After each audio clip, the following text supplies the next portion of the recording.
Olá, querido e querida, seja bem-vindo a mais um estudo do livro de Mateus. Após um breve descanso, que eu acho importante também a gente precisa ter, que é um momento de introspecção, um momento de construção interna, onde a gente vai colocando algumas coisas no lugar. Se você não teve ainda essa oportunidade, faça isso. Faça isso com sua mente, faça isso com seu corpo.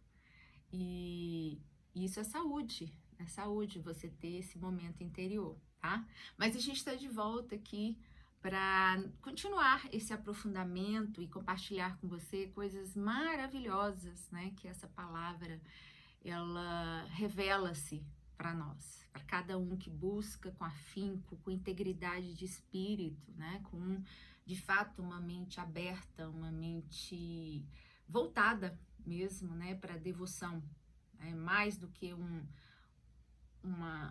devocional, assim, comum, é uma entrega mais sua, uma entrega em aprender, é uma abertura de mente, é a vontade interior de construir uma nova metanoia, né? Então é isso que a gente faz aqui, é isso que a palavra também faz em nós, é uma troca muito interessante.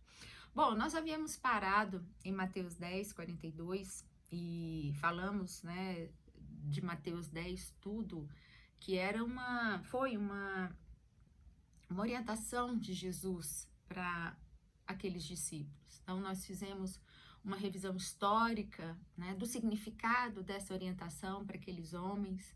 E à medida que nós fomos falando do significado para eles, eu fui trazendo esse significado para nós, atualizando, né? Vou utilizar essa palavra, não me interpretem mal, mas atualizando ela para os nossos dias. Qual o significado dessa palavra, dessa profecia, desse ensino para nós hoje, com as nossas dificuldades, com o nosso tempo, com a nossa geração? Então, nós fizemos aí toda essa caminhada, então não se sinta perdido, tá tudo aí no YouTube, dá uma olhadinha no Instagram, que tem bastante coisa para você se compreender, né, e fazer essa viagem, tá bom? E aí agora a gente vai vai começar no capítulo 11, então pegue aí sua Bíblia, sente-se num lugar confortável, tome seu café, seu chá, e vamos juntos aqui. Eu vou ler, né, e à medida que eu for lendo, a gente vai compreendendo, né? No capítulo 11, ele vai dizer o seguinte: quando Jesus acabou de instruir os seus 12 discípulos, partiu dali para ensinar e pregar nas cidades deles. Então, veja, Jesus orientou os seus discípulos e a partir dali esses discípulos foram pregar. Mas o interessante aqui é que Jesus termina de instruir esses discípulos e vai visitar as cidades desses discípulos, onde eles foram criados, onde nasceram, e de certa forma até acompanhar esses homens. E essa é a caminhada de Jesus. Jesus orienta e Jesus está junto. Ele orientou e orienta. Ele caminhou naquela época e caminha hoje com a gente, né?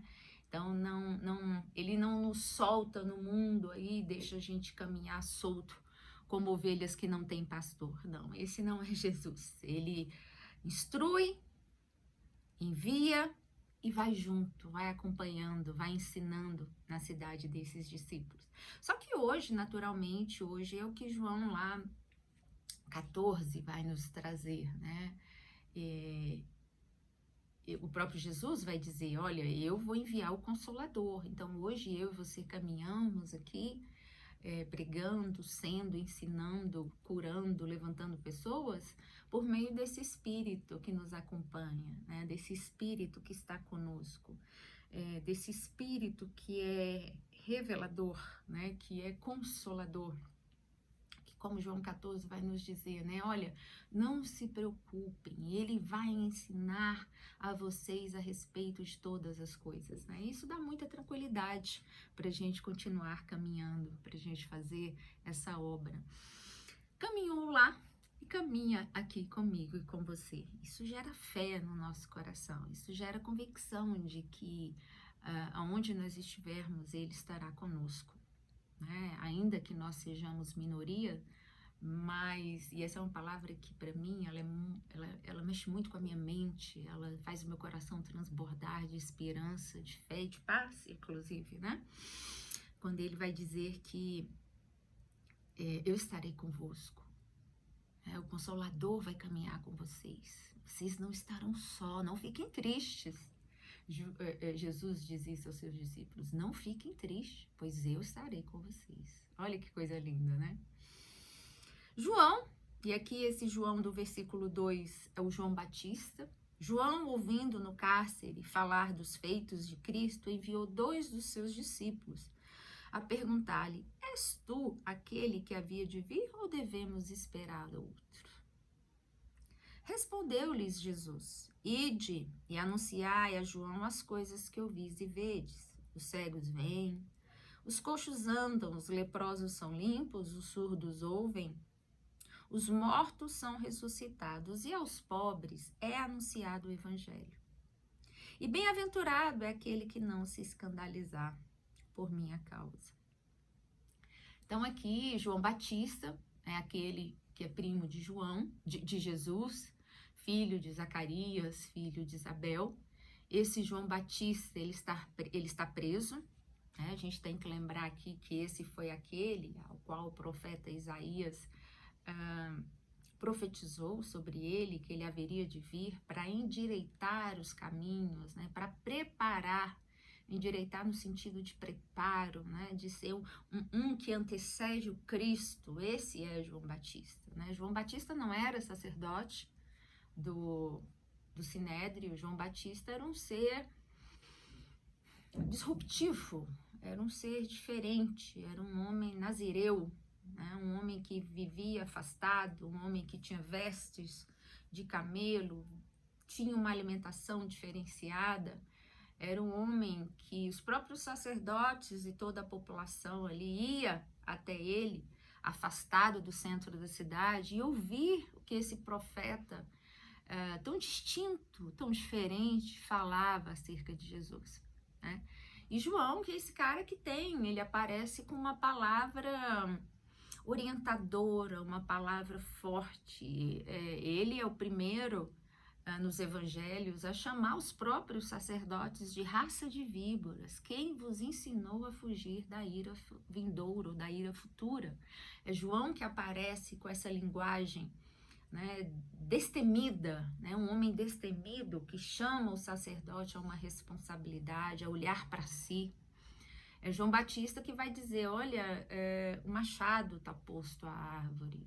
É João Batista que vai dizer, olha, vocês precisam mudar de mente, vocês precisam mudar de mente. Ele é o primeiro do evangelho, dos 4 evangelhos, por óbvio, né, porque ele vem preparando esse povo para receber aquele que haveria de vir, e que ele conhece, né, o primo de Jesus, ele é primo de Jesus, né, ele ainda no ventre, e isso é muito, muito interessante, muito bonito, e ele, quando vê ele ainda no ventre da mãe, quando ouve Maria chegando à sua casa, a Bíblia diz que ele se remexeu no ventre da sua mãe, né? Sentindo ali o Espírito, sabia que havia naquele lugar a presença do Espírito do Salvador, né? Então é esse João que vem com uma palavra forte, uma palavra radical, suscitando nos corações arrependimento, chamando cada um para deixar de olhar para o coletivo e passar a olhar para si. Por isso que ele vai dizer, arrependei-vos, né? Olhem, mudem o olhar, tirem o olhar de onde vocês estão e passem a olhar numa outra direção. E esse João, ele é preso. Veja bem, né? João, ouvindo no cárcere falar dos feitos de Cristo, enviou os seus discípulos a ele perguntar, né? És tu aquele que haveria de vir? João no cárcere, como aquele que havia de preparar o caminho do Senhor, nos mostra que o lugar do profeta nem sempre é o lugar de honra, né? Geralmente não é. o lugar do profeta, o lugar daquele que fala em nome de Cristo, muitas vezes é no cárcere. E os motivos que levam João para o cárcere são os motivos mais vis que se pode imaginar, né? Nós ainda não passamos por ele, mas João é preso por causa de Herodias, né? Porque ele vai falar, vai dizer a Herodias que ela, a Herodes, né? Que ele tá pegando a esposa do irmão. E aí Herodias se revolta com isso, né? E João então é preso por um dos motivos mais vis do mundo e morre. Depois a gente vai ver aqui na frente que ele vai morrer por esse mesmo motivo. Então, alguém pode perguntar, que justiça é essa, né? Que justiça que se faz? Mas ele não é disruptivo à toa. A mente de João é uma mente que está envolvida com essa missão profética, né? E aí, ele preso, passando frio, fome, ele passa a ouvir os feitos de Cristo e perguntar, vem cá, será que é ele mesmo? Aquele que haveria de vir? Não estou entendendo, porque eu ainda estou preso, né? Veja bem, João é um homem do seu tempo. João foi um homem do seu tempo, Paulo foi um homem do seu tempo, Pedro foi um homem do seu tempo. Eles eram homens da sua geração, limitados, né, àquele modus operandi em muitas questões. E com João também não foi diferente, né? E ele ouve falar desse Cristo e fala, não, tem alguma coisa errada, eu ainda estou preso. Até porque existia a expectativa de que Jesus chegasse para colocar o império de Roma abaixo. E João ainda tinha essa expectativa. E Jesus vai dizer aos seus discípulos, fala para João que os cegos estão vendo, os coxos estão caminhando, né? Os mortos estão sendo anunciados e aos marginalizados eles estão sendo incluídos no reino. Justamente, essa é uma palavra lá de Isaías, profeta, que João conhecia certamente muito bem, né? E Jesus aí finaliza o versículo 6 dizendo, bem-aventurado aquele que não se escandalizar, né? Que não renegar, não se escandalizar por minha causa, né? Que não achar que isso é coisa de maluco. E é com essa palavra que João então ouve e testifica no seu coração a respeito do Cristo, né? Para vocês observarem quanto as nossas expectativas, as falsas expectativas, né, o desconhecimento podem moldar, né, o nosso modo de enxergar a Jesus, o quanto a cultura, o quanto a percepção, às vezes diminuta, do nosso olhar pode transformar a nossa caminhada, pode tirar a gente do objetivo final, pode desviar o nosso caminho, pode às vezes até nos fazer enfraquecer na caminhada. Né? João Batista, conquanto Jesus vai dizer que não houve homem maior do que João Batista naquela geração, contudo ele também era um homem limitado, né, no seu conhecimento, nas suas expectativas. E isso faz com que eu e você, do lado de cá, na nossa geração e no nosso tempo, sejamos misericordiosos, né, e saibamos buscar o nosso lugar nessa hora, nesse tempo, e compreender, né, as vicissitudes, né, o que é bom desse evangelho, e identificar de fato o que é reino e o que não é reino para os nossos dias. Eu acho que essa é a palavra que mais nos ensina nesse momento, né? A gente poder identificar o Jesus do nosso tempo, que é esse Jesus que continua curando, continua levantando pessoas e estabelecendo o seu reino sobre a terra. Esse Jesus de João Batista também é o nosso Jesus hoje. Te aguardo, até a próxima para a gente continuar esse texto.